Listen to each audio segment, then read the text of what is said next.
Ngayon, I just want to honor my daughter and, ease the pain. Masakit mamatayan ng anak, eh, Jessica. 'Pag namatayan ka ng tatay o ng kapatid, masakit 'yan. Pero mamatayan ng anak, masakit. Kasi ang kasama nung pagluluksa mo yung, what if? What if I spent more time with my daughter? Will she be alive? What if I did not send her to America to study? Would she be alive?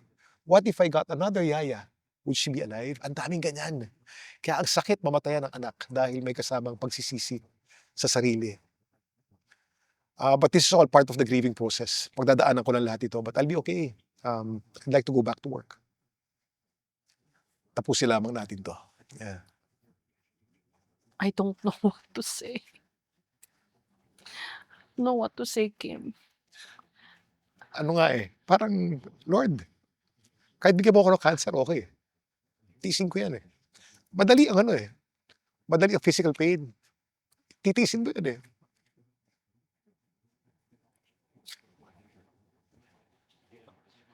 Pero yung mamatayan ka ng anak, sakit. Masakit.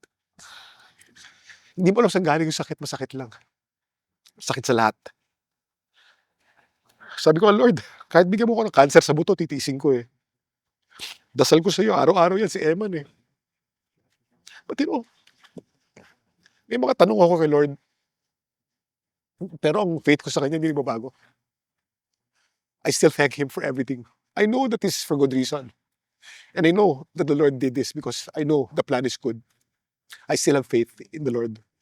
But I ask, and I know that He'll answer in time.